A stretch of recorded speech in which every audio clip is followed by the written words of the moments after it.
Kreu i Shqipëria bëhet Adriatik Lapaj është ndalur në Elbasan, ku është shprehur se numri i madh i familjeve me ndihmë ekonomike tregon se sistemi ekonomik i qeverisë ka dështuar, ndërsa ai premton një model ekonomik që forcon qytetarin duke ofruar subvencione për fermerët, peshkatarët apo blegtorët.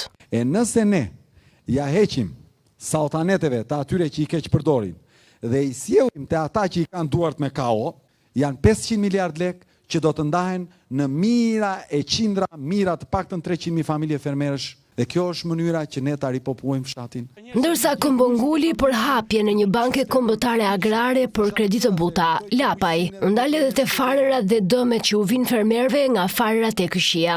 Më tej ai tha se fajin për pesticidet nuk e kanë fermerët, por plerat kimik që hynë të pakontrolluara e nuk bëjnë efekt, dhe kjo sipas tij hyn te çështjet e sigurisë kombëtare. Sa i takon shitjes së prodhimeve, ai tha se duhet një sistem grumbullimi e shpërndarjeje, ndërsa kontrolli duhet bërë në vend. Analiza duhet bëhen që te grumulluesi aty, që ajo ngarkesë që nuk është në standard të mos shkojë atje dhe të dalë atje referencë, po jo ta lësh ti të shkojnë dogana atje, ta kap ai tjetri edhe ti vër damkën e zezë gjithë prodhuesve shqiptar edhe ti falimentoj, siç ka ndodhur. Pasi u ndal në detajet të programit për bujqësinë, Lapaj shpjegoi pse i refuzon koalicionet paszgjedhore.